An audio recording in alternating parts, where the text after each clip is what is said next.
Hey everyone, it's Mr. Shea, and today's book that I'm going to share with you is Giraffes Can't Dance. And this is by Giles Andre and Guy Parker Reese. I'm guessing that's who illustrated it. This is one of my favorite books because it talks a lot about being unique and celebrating what some people can do and some people can't do. All of us have differences in us, and we should be able to celebrate the different talents that everyone has. So, I hope you enjoy Giraffes Can't Dance.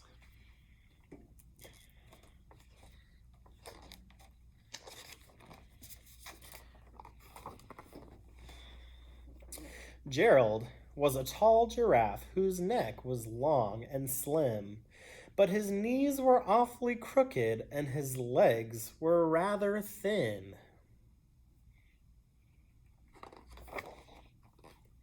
He was very good at standing still and munching shoots off trees, but when he tried to run around, he buckled at the knees.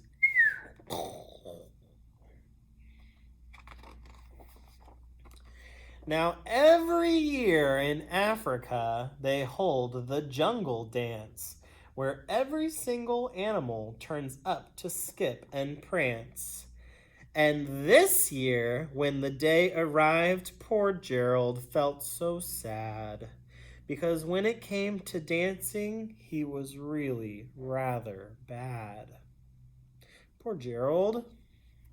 It's okay. It takes a long time to be a good dancer. Maybe he just wasn't practicing his steady beat enough. The warthogs started waltzing.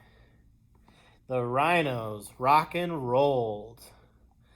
The lions danced a tango that was elegant and bold. See how he's dipping the lady lion, the lioness. The chimps all did a cha-cha with a very Latin feel, and 8 baboons then teamed up for a splendid Scottish reel.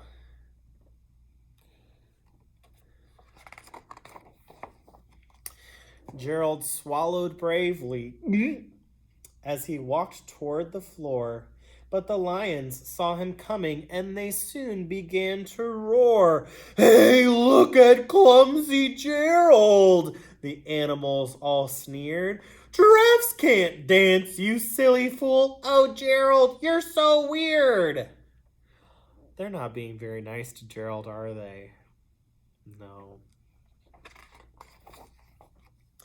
Gerald simply froze up. He was rooted to the spot. "They're right," he thought. "I'm useless. Oh, I feel like such a clot." So he crept off from the dance floor. There he goes. And he started walking home. He'd never felt so sad before, so sad and all alone.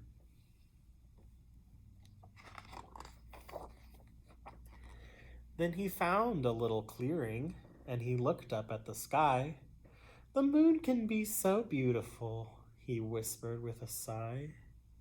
"Excuse me," coughed a cricket who'd seen Gerald earlier on. There's the cricket over there.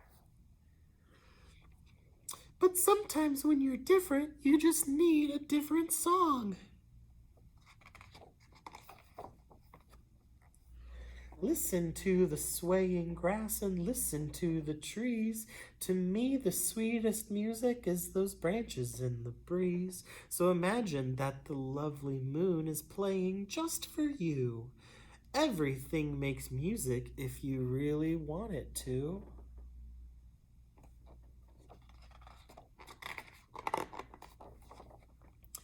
With that, the cricket smiled and picked up his violin.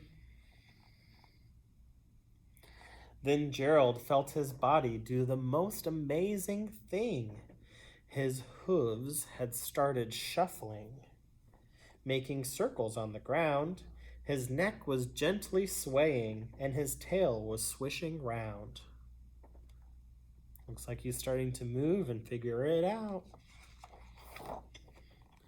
He threw his legs out sideways and he swung them everywhere.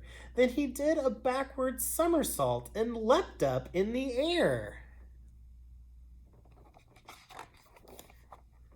Gerald felt so wonderful. His mouth was open wide.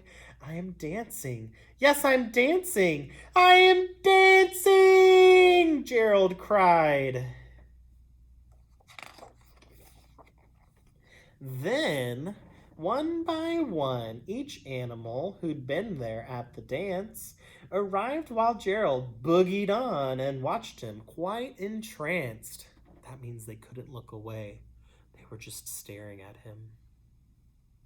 They shouted, "It's a miracle! We must be in a dream!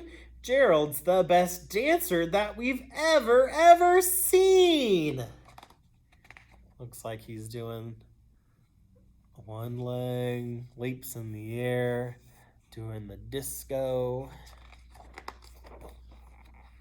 How did you learn to dance like that? Please, Gerald, tell us how. But Gerald simply twirled around and finished with a bow.